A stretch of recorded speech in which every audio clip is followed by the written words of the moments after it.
Bien dans son job, on parle des jeunes. Alors, on parle beaucoup de ces jeunes, on essaie de les ausculter, de rentrer même dans leur cerveau pour savoir ce qui se passe. Ces jeunes qui entrent dans l'entreprise, entendons-nous.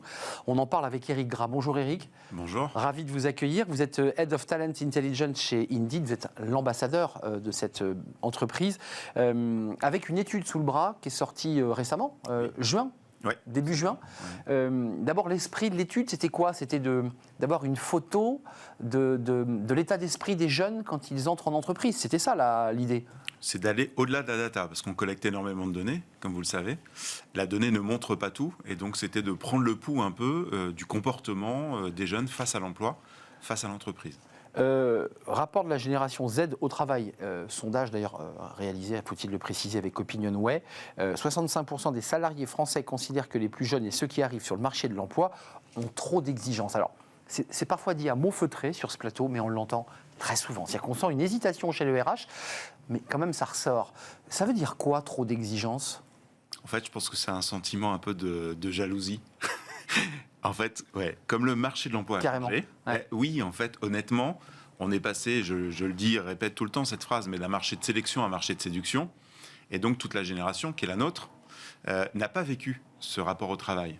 On a toujours été dans un rapport un peu de faiblesse, nous, en tant que candidats, ou même que salariés. On subissait. Hein. On subissait, et aujourd'hui, les jeunes sont un peu plus dans un rapport de force. Donc, en fait, quand je parle de jalousie, c'est qu'ils font ce qu'on aurait aimé faire. C'est vrai. Tout simplement. Donc en fait, les jeunes d'aujourd'hui sont plus exigeants, plus intransigeants que nous on l'était, parce qu'on était un peu plus maniables. Alors il y a un peu le verre à moitié vide, à moitié plein. Il y a plein de chiffres totalement passionnants.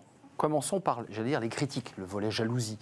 Ils trouvent que 51% quand même, hein, sur les 1200 personnes interrogées, à 51%, ils estiment qu'il manque de respect envers leur entreprise. Ça, c'est très intéressant. 56% les trouvent paresseux. Et 61% pensent qu'ils ont trop confiance en eux. Ils ont trop la confiance, comme disent les jeunes.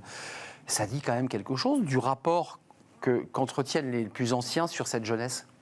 Oui, alors, quand je disais qu'ils sont plus intransigeants, les jeunes d'aujourd'hui sont beaucoup plus motivés, mais veulent un job passionnant, où on les respecte, et où il y a un équilibre vie pro, vie perso. Jusque-là, ça se tient. Voilà. Donc, mais ils sont paresseux. Non, en fait, c'est qu'il y a un choc des générations. C'est-à-dire que quand on analyse ces chiffres, et si on le fait sur d'autres générations, les plus de 30 ans, les plus de 45 ans, c'est la même chose. C'est-à-dire qu'on n'a plus envie d'être corvéable à merci. Donc, on a envie d'avoir un certain équilibre. On le voit dans le monde d'hôtellerie-restauration. Les gens n'ont plus envie de travailler tous les week-ends. Ça ne veut pas dire ne plus travailler le week-end, par exemple. Ça ne veut pas dire être paresseux. Ça veut dire trouver un juste équilibre. Mais quand même d'un mot, parce que ça, en parlant en off, en l'occurrence hors plateau télé avec des décideurs, des dirigeants, des RH, il y a quand même un débat de soft skills, de posture, d'attitude. Il y a quand même 44% qui vont jusqu'à dire qu'ils manquent de respect envers leurs collègues, même pas à l'égard de leur manager, c'est-à-dire on garde les oreillettes, on parle tout en scrollant, qui sont en fait des attitudes basiques de respect du vivre ensemble.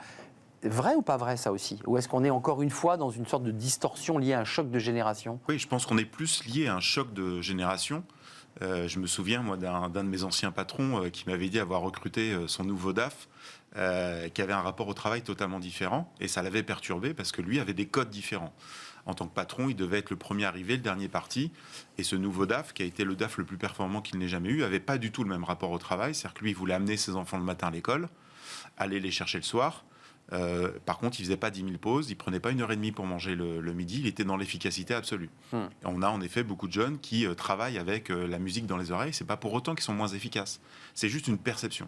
Donc il faut aller un peu au-delà de cette perception et ne pas être dans le choc des générations et plutôt dans l'apport des deux.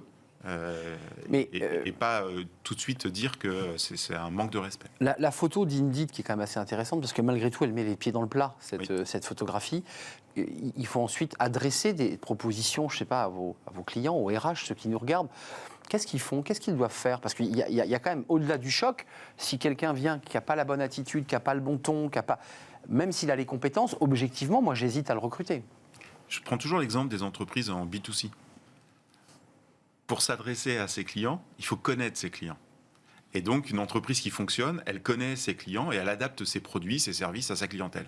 C'est exactement la même chose avec les candidats et les collaborateurs. Ils sont divers. Il y a des gens qui viennent de différents horizons et donc il y a aussi différentes catégories d'âge. Et donc, pour bien les adresser, il faut bien les connaître pour mieux les comprendre. Il y a un débat sur les réseaux sociaux. Alors, on l'a traité dans Smart et Réglo, qui est la rubrique d'après, sur cette relation réseaux sociaux, ambassadeurs non reconnus. Hein. Oui.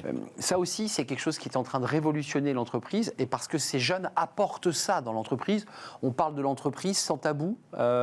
Danger ou pas? Alors, danger si on ne le gère pas Oui. et si on le subit. Et ils peuvent en parler dans les deux sens. C'est-à-dire que quand ils sont contents, ça peut être de super ambassadeurs. Et en effet, sans qu'on ait besoin de leur demander, ils vont relayer dans leur entourage, sur leurs réseaux sociaux, leur plaisir de travailler, leur fierté de travailler pour une entreprise, un secteur d'activité. Mais à l'inverse, c'est vrai que s'il y a une déception, un manque de respect, on parle aussi de partage de valeurs, notamment, et ils feront aussi la même chose, à en parler, notamment sur les pages entreprises, à travers les notes et les avis.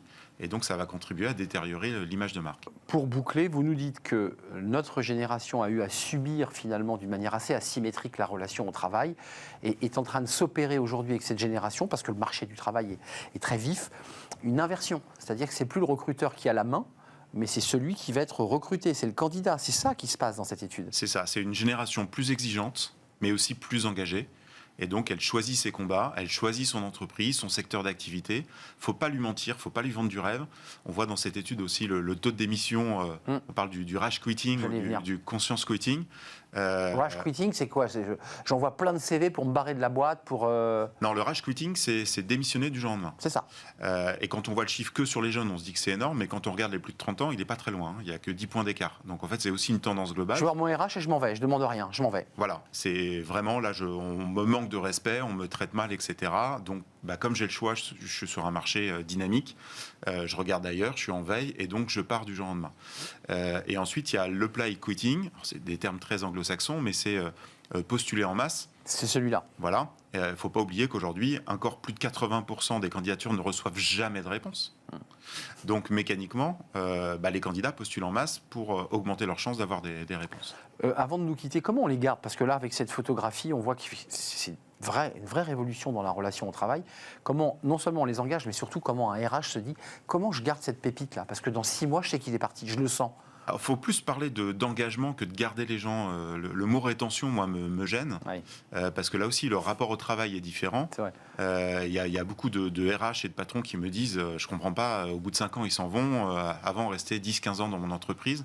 Vaut mieux avoir quelqu'un qui fasse 5 ans à fond impliqué que quelqu'un qui reste par défaut. Et là, c'est le silent quitting, donc des gens qui sont là sans être là.